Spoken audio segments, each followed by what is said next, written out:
bottom line here is I think he deserves a new trial. This was not intended to be a reinvestigation of the silk plant forest.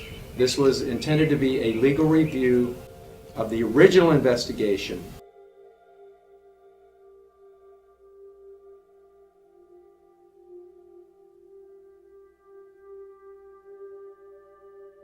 Let me talk to you a minute about Mr. Swecker before we turn it over to him. We're talking about somebody who was very well grounded in law enforcement, very concerned about the truth and law enforcement. He supervised the investigation leading to the capture of the top 10 fugitive Eric Rudolph.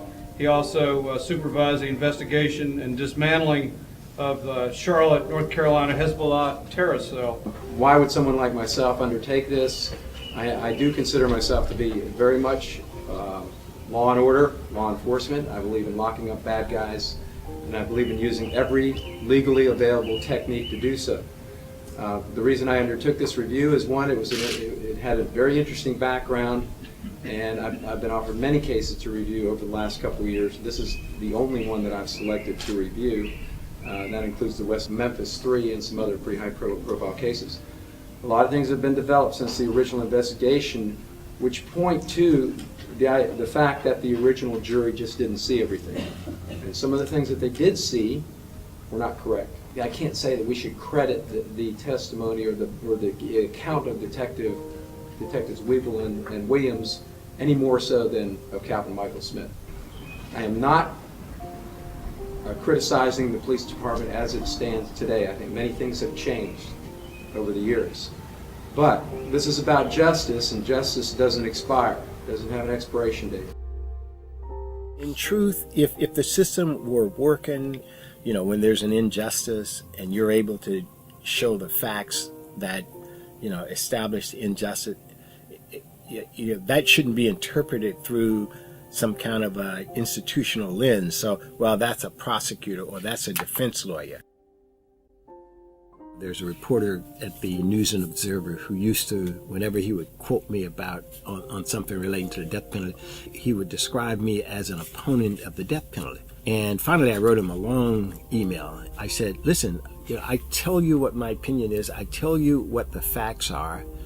Why don't you just deal with that? Because when you say that I'm an opponent of the death penalty, what you're doing is you're inviting people to discount what I say because I oppose the death penalty. Well, it's the same thing when we're described as supporters of Kalvin Smith or as defense lawyers. In effect, they're inviting people to reject it because of some notion that, well, we're biased and therefore you can't rely on their facts.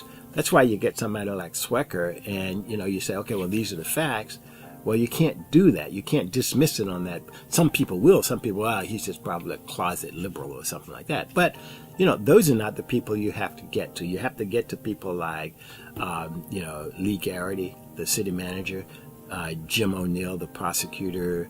You have to get to, some of the lawyers in the important Winston-Salem law firms and go to them and say, look, read this report. And then when you read this report, what are you going to do about this? Are you going to just simply sit silent? You have a stake in this. You guys are members of the bar. You're leading citizens. If you guys don't care, then this stuff will never change. That's, I think, how you break the logjam.